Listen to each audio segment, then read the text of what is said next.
गो रोचन तिलक किए। गैया के यहां माथे पर भीतर एक गो रोचन होता है। किसी किसी गाय के नासिका से वो रोचन प्रकट होता है। वो मल की तरह नहीं होता, वो गंदा नहीं होता, उसमें इत्र की तरह सुगंधी होती है। वो गोरोचन यहां से प्रकट होता है। किसी किसी गाय के, लाखों में से किसी एक गैया के प्रकट होता है गोरोचन। वह गोरोचन का तिलक लगाती है यशोदा मैया लाला को। 9 लाख गैया हैं तो महीना 1.5 महीना में एक गैया के गोरोचन प्रकट हो जाता है। आजकल संभव नहीं है, और होता होगा तो पता नहीं, लोगों को खबर नहीं होगी इसलिए उसका पता नहीं चलता। कींच जैसी होती है, जैसे खस की कींच होती है ऐसी कींच निकलती है और जरा सी निकलती है। वो मैया इकट्ठा करके लाला कुआ को तिलक लगावे, गोरोचन तिलक किए। पर हमारे पूज्य नाना जी इसका एक अर्थ और करते थे।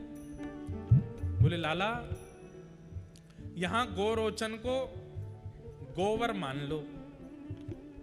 तो मैंने कि नाना जी गोबर को तिलक लगा रहे ठाकुर जी।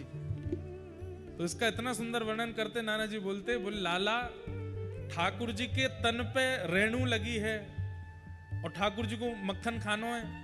अब प्रिय वस्तु खावे के काजे साफ सुथरा तो होना पड़ेगा। तो ठाकुर जी सोचे अब कहां जाऊं, तो मैया के पास जावे।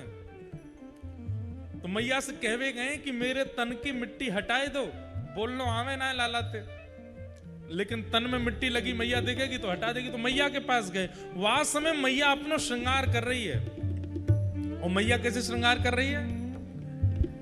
एक सफेद बिंदी लगावे, फिर एक लाल बिंदी लगावे, फिर एक सफेद बिंदी लाल बिंदी, सफेद बिंदी लाल बिंदी, सफेद बिंदी लाल बिंदी, ऐसे मैया अपना श्रृंगार कर रही है। ठाकुर जी देख रहे हैं, मट्टी वट्टी तो भूल गए। ठाकुर जी बोले मैं करूंगा ऐसा श्रृंगार, कैसे करूं?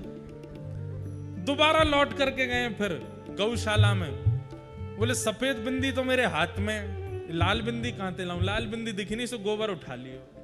सो एक बिंदी तो मक्खन की लगा में और दूसरी बिंदी गोबर की लगा में, फिर एक बिंदी मक्खन की लगा में, फिर दूसरी बिंदी गोबर की लगा में। ऐसे ठाकुर जी अपने मुख पर यहां पर दही लीप रखी है, ऊपर यहां पे मक्खन और गोबर से ठाकुर जी गोरोचन तिलक की। कितना सुंदर वर्णन है सूरदास जी की वाणी में।